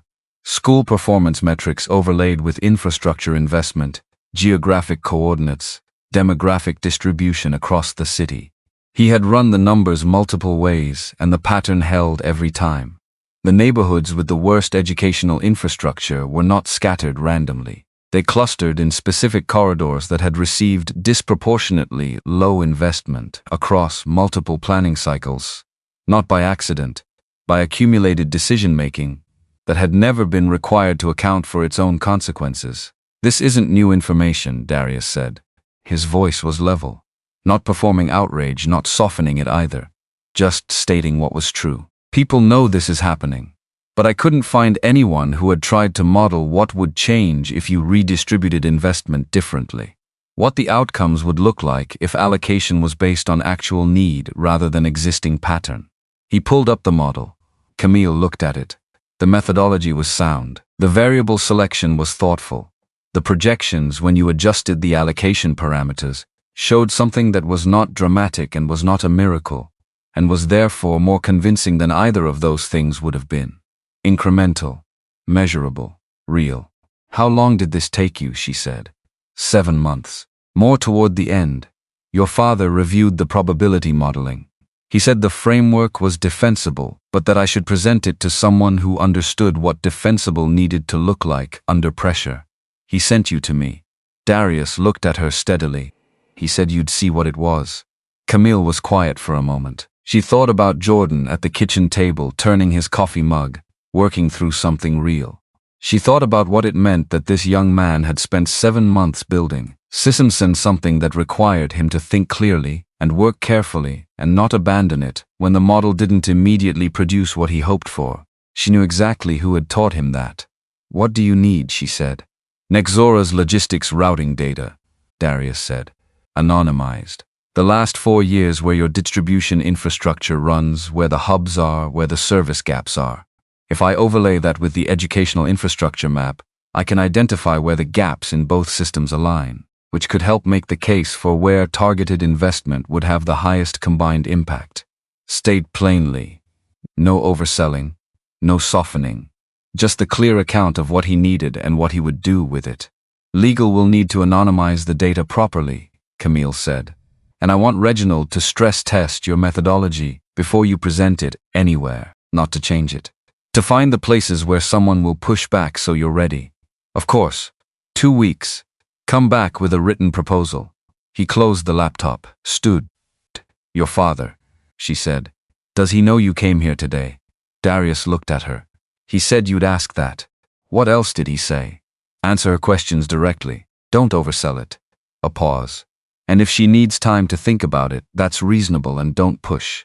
Camille looked at him and saw clearly and without difficulty exactly who had raised this person. Tell him I didn't need time, she said, and tell him his son builds a good argument. Darius nodded once and left. In May, Camille made Jordan an offer. She did it carefully because she had learned something real about how he received offers. He took them seriously. He weighed them against what he actually valued, and he said no without guilt when they didn't fit. She wanted to make him one that fit. She called it Program Architect. No equivalent title existed anywhere on Nexora's organizational chart. The role involved designing and evolving the open table curriculum, supporting the volunteer teachers, and serving as the primary contact for the program's operational needs. 4 days a week, hours structured around his evening shift. The salary was substantially more than what he was currently earning. She told him the number directly, without framing, but less than what a program director at a comparable institution would expect, because he had told her he didn't want a program director role, and she was matching the compensation to the actual work, rather than a benchmark that didn't fit. His maintenance contract stayed as is. This was additional, not a replacement, not a trade. There was also a line about educational support. Nexora would fund coursework in applied mathematics or education, or any related field he wanted to pursue. No timeline attached to it. No performance conditions. Available when he wanted it. On hold when he didn't. She handed him the letter across the kitchen table on a Thursday afternoon while Simone and Darius were upstairs. He read it. Read it again. She did not rush him. Darius told me something last week, he said. It didn't sound like a response to the letter, but she had learned that with Jordan, the things that sounded tangential were often the most direct. He said he wants to understand why the people who design cities almost never live in the parts that get designed badly. Whether anything changes when they do. Camille looked at him. He's been thinking about it since he was 16, Jordan said. He came home from a school trip once. A city planner was jockeying the students through a neighborhood near where we used to live and explaining the development decisions that had been made there over 20 years. Darius raised his hand and said the explanation didn't account for who had been consulted during the planning process. A pause. The planner said that was a great question for a more advanced course. Camille said, "What did you tell him when he got home? Find a way into that room." She was quiet. "He found his way into mine," she said. "He did." Something crossed Jordan's face. Not sentimentality. Something quieter. The expression of a parent who has watched a child become something and recognized in it the particular weight of having been present for it without controlling it. "Okay," he said. "I'll sign it." She slid the pen across the table. He signed without ceremony and slid it back. "One condition," he said. She waited. "Simone teaches the beginner probability session on Saturdays. She asked me 3 weeks ago." He looked at Camille with an expression that was level and unhurried. "She's ready." "I know," Camille said. "She told me too. She's going to be annoyed we discussed it without her. She'll survive it." Something moved at the corner of his mouth. Not quite a smile. In that vicinity. They sat there for a moment. No agenda, no next item. Just two people at a kitchen table, with coffee going cold, and the sound of Simone and Darius disagreeing about something upstairs, and the rain starting again outside. Then Camille said his name. He looked at her. She had been thinking about how to say this for months. She had drafted it in her head during commutes and late evenings and the quiet minutes before sleep. Every version felt either too much or not enough. So she said it the way she had been slowly learning to say things that mattered, plainly. "I owe you an apology," she said.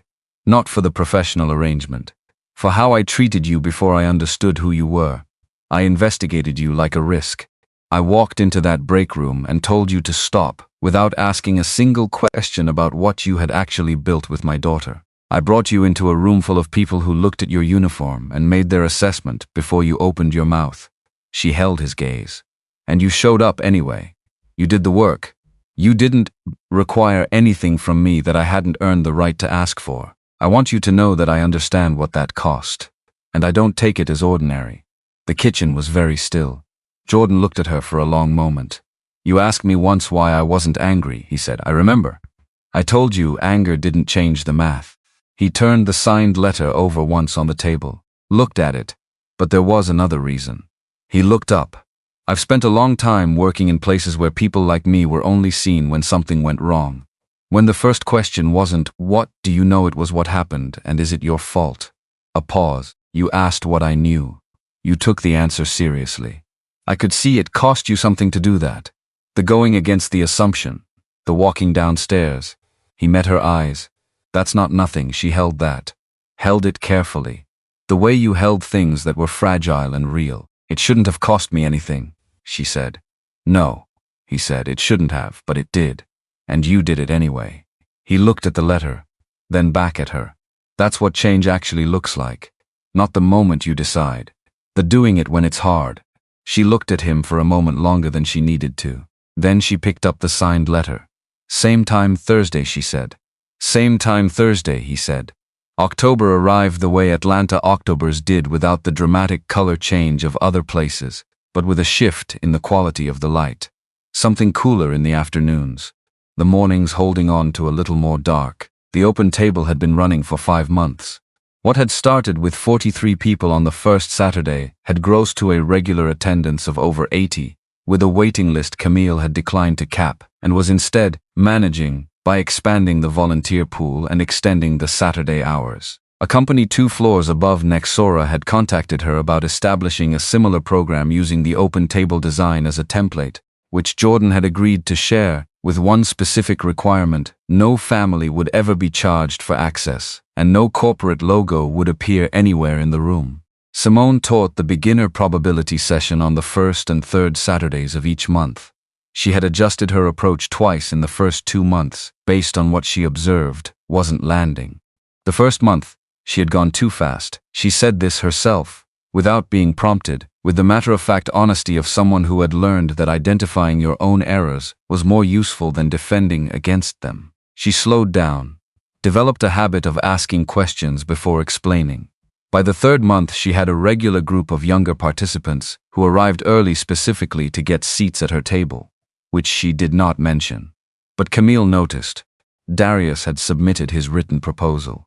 Reginald had stress-tested the methodology over 2 sessions that Darius had described to Camille as the most useful conversations he'd had since starting at university, which she suspected said something about both Reginald and the university. The anonymized data was being prepared by legal. The collaboration was moving. On an evening in late October, Camille came home at 6:40 to find the apartment lit and warm. She stood in the hallway for a moment, just stood there, taking in the light. The sound from the kitchen, Simone, apparently attempting something on the stove that was producing a smell of uncertain character. She set her bag down, walked to the kitchen. Simone looked up. "Don't. I didn't say anything." "You were about to say something about the smell." Camille looked at the pan, then at her daughter. "What is it?"